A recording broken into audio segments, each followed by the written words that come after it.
अस्सलाम वालेकुम व्यूअर्स, कैसे हैं आप लोग सब। उम्मीद है सब खैर खैरियत से होंगे और अपने घरों में खुश होंगे। तो आज मैं बनाने जा रही हूँ दाल मखनी, जो बन के बहुत ही टेस्टी लगती है। और यकीन जानिए, आज मैंने इसको बनाया तो मुझे अपनी अम्मी की बनाई हुई दाल याद आ गई। सबसे पहले मैंने आधी आधी प्याली मूंग और मसूर की दाल भिगो ली है। आधा घंटा इसको मैंने भिगोया है धोकर।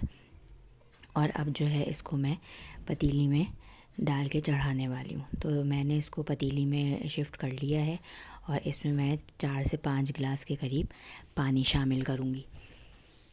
पानी शामिल करने के बाद इसमें मैं कुछ मसाले अभी ही डाल दूँगी। जैसे नमक मैंने इसमें 3 टीस्पून भर के डाल दिया है। आप अपने जायके के मुताबिक डाल सकते हैं। 1 टीस्पून जो है मैंने हल्दी का शामिल किया है और 1 टीस्पून मैंने भर के लाल मिर्च, पिसी हुई लाल मिर्च का शामिल किया है। इसके बाद मैंने दाल को चूल्हे पे चढ़ा दिया है। दाल को चूल्हे पे चढ़ा दिया है, मीडियम फ्लेम पे मैंने इसको चढ़ाया है। अब हम इसको पकने देंगे। ये इसमें उबाल आ जाएगा अच्छे से, दाल आधी गल जाएंगी दोनों।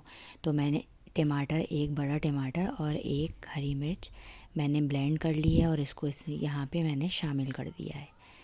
इसको अच्छे से पकने देंगे। इसको आधे घंटे के करीब हमने इसको पकने दिया। हम इसको ढक के पकाएंगे और जो है इसके बाद हम इसमें भगार लगाएंगे। तो दाल जो है अच्छे से जोश आ गया है इसको, ये आप देख रहे हैं। यहाँ पे मैंने ढक के पका ली थी दाल, इसमें जोश आ गया है। अब जो है इसको आप इस स्टेज पे चख भी सकते हैं। अगर आपको नमक मिर्च में कोई कमी लगे तो आप इसको शामिल कर सकते हैं। भगार के लिए मैंने प्याज, ज़ीरा और लहसुन मैंने ये ले लिया है।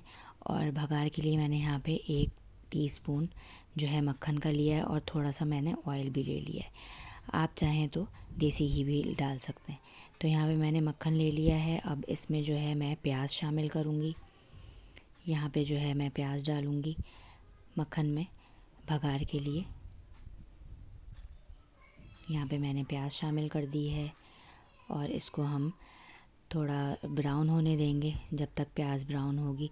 जब ब्राउन होने लग जाएगी तो फिर हम इसमें लहसुन के जवे डाल देंगे, क्योंकि पहले से डाल देंगे लहसुन तो वो जल जाएगा और प्याज हमारी लाल नहीं होगी। तो लहसुन और ज़ीरा जो है मैंने यहाँ पे शामिल कर दिया है। अब जो है इसको अच्छे से ये ब्राउन हो जाएगा तो फिर हम इसको दाल में भगाड़ लगाएंगे।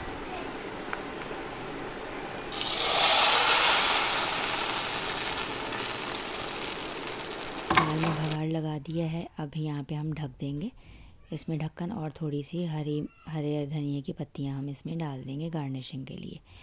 ये लीजिए जनाब, बहुत ज़बरदस्त दाल मखनी तैयार।